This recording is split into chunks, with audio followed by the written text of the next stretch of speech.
Smart Class, it's Laura. Today I thought we could read a story. So our story is called Little Red Riding Hood. Once upon a time there was a little girl called Little Red Riding Hood. She always wore a bright red cloak with a bright red hood. She lived with her mother in a cottage on the edge of the deep, dark woods.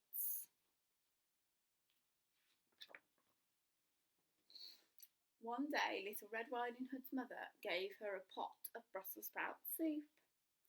"Take this to your grandmother on the other side of the woods," she said. "But remember the rules of the woods." "I promise," said Little Red Riding Hood, and off she went. Skip-a-dee-doo-dah, skip-a-dee-day. Oh, what a lovely day, said Little Red Riding Hood. "Good morning, Little Red Riding Hood," called the woodcutter. "Good morning, woodcutter," called Little Red Riding Hood. Little Red Riding Hood walked deeper and deeper into the deep, dark woods, and it grew darker and darker and darker. So Little Red Riding Hood didn't see the wolf waiting for her on the path, and the wolf didn't see Little Red Riding Hood. Little Red Riding Hood stumbled straight into the wolf. "Ow! Ah! Oof! What are you doing in the middle of the path?" asked Little Red Riding Hood. "I nearly spilled my grandmother's Brussels sprout soup." "Sprouts? Yuck! Wolves only eat juicy red meat." Little Red Riding Hood had forgotten the rules. Don't talk to wolves. The wolf was just about to gobble Little Red Riding Hood up when he had a brilliant idea. "I'll eat Little Red Riding Hood and her grandmother." "And where does Granny live?" asked the wolf. "In the cottage on the other side of the woods," said Little Red Riding Hood.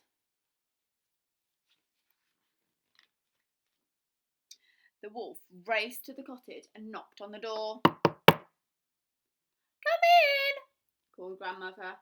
The wolf leaped into the room and gobbled up Little Red Riding Hood's grandmother in 2 seconds flat. Bony, but not bad." Then he pulled on the cap, jumped into bed and waited for Little Red Riding Hood. Soon there was a knock at the door.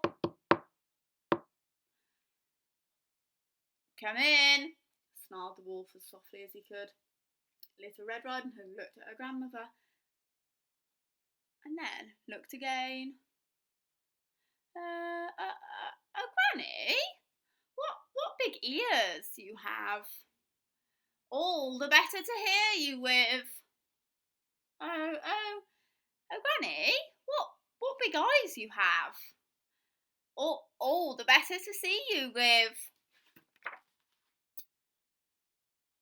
"Oh, Granny, what big teeth you have.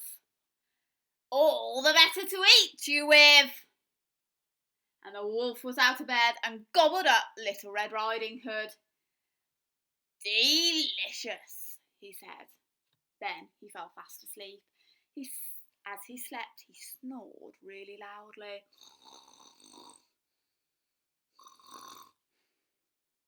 "What's going on?" wondered the woodcutter. "He's eaten that poor old woman," realised the woodcutter. He picked up some scissors and he snipped open the wolf's tummy. Snippety snip, snip, snippety snip. And out popped the grandmother and Little Red Riding Hood too. Quick as a flash, Little Red Riding Hood picked up some stones and piled them into the wolf's tummy. And when the wolf woke up, he tried to sneak out the door. Rattle, rattle, rattle. But the stones rattled and rattled inside him.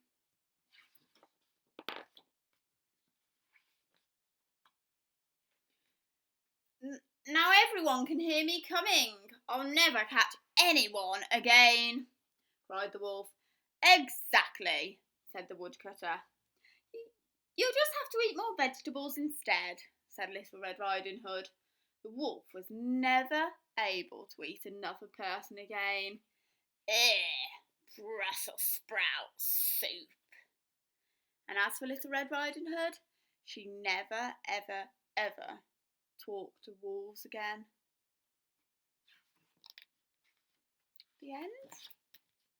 I hope you like the story of the Little Red Riding Hood, because this week you've got lots of activities to go with the story. So I hope you have fun doing all the activities at home, and I will see you very soon. Bye.